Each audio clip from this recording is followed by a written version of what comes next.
Hello everyone, তোমরা সবাই কেমন আছো? আশা করি তোমরা ভালো আছো। তো আজকের আমি একটু বেরিয়েছিলাম ডায়মন্ড হারবারে, কারণ কালকে জন্মাষ্টমীর পুজো ছিল, তাই একটু বাজার করব বলে আমি আর মা বেরিয়ে পড়েছিলাম। আর যেতে যেতে এই মন্দিরটা চোখে পড়লো, আর এটা হলো আমার অফিস কলিগ প্রদীপদার শিব ঠাকুরের মন্দির। শ্রাবণ মাসের সোমবারে আমি এখানে পুজো দিতে এসেছিলাম। তো স্টেশন বাজারে এসে আমি টোটোর ভাড়া দিয়ে আমি সোজা চলে গেলাম ফল দোকানের দিকে। আর ফল দোকানে ঢুকেই বিভিন্ন রকম ফলগুলো নেব বলে একটু দরাদরি করছিলাম। সত্যি কথা বলতে আজকের ফলগুলোর দাম খুব বেশি, কারণ কালকে জন্মাষ্টমী, সেই উপলক্ষে সমস্ত ফলের দাম বাড়িয়ে দিয়েছে। তো আমি এই দোকান থেকে আপেল, লেবু, কলা, আঙুর, খেজুর ও আরো অনেক রকমের ফল নিয়েছিলাম। তো তারপরে চলে এসেছিলাম একটা পেয়ারা দোকানে। এখানেও দেখলাম পেয়ারার দাম খুব বেশি, কারণ কালকে জন্মাষ্টমী পুজো উপলক্ষে সমস্ত ফলের দাম বাড়িয়ে দিয়েছে। তো তারপরে আমি সোজা হেঁটে হেঁটে চলে গেলাম মুদি বাজার করব বলে। আর সত্যি কথা বলতে আজকে সকাল থেকেই আকাশটা পুরো মেঘলা হয়েছিল, আর টিপটিপ করে বৃষ্টিও পড়ছিল।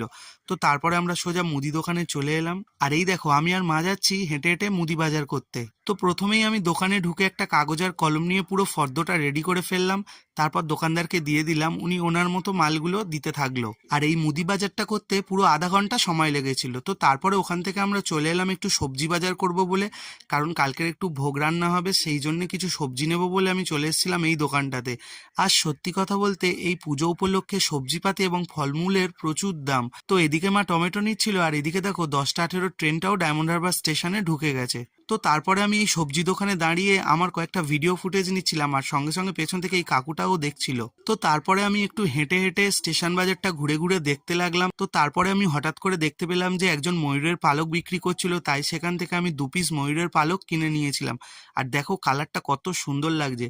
তো তারপরে আমি এই পালক দুটো নিয়ে সোজা চলে এলাম টোটোতে। সমস্ত বাজার করা হয়ে গেছে, তাই টোটোতে চেপে বসলাম এবং তারপর টোটো ছেড়েও দিল। আর এই দেখো, এটা হচ্ছে রায়নগর রেলগেটের পূজা মণ্ডলের এবছরের থিম উপাসনা। এই প্যান্ডেলগুলোতে যখন ঠাকুর দেখতে আসবো দুর্গাপুজোর সময় তোমাদেরকে ভিডিও করে দেখাবো। তো আজকের ভিডিওটা আমার এই পর্যন্ত। এই ভিডিওটা যদি তোমাদের ভালো লেগে থাকে তাহলে প্লিজ একটা লাইক করে দিও, আর নিচে একটা সুন্দর কমেন্ট করে দিও, আর চ্যানেলটা সাবস্ক্রাইব করতে একদম ভুলবেন না। আর তোমাদের সঙ্গে দেখা হচ্ছে নেক্সট ব্লগে। ততক্ষণে ভালো থেকো, সুস্থ থেকো।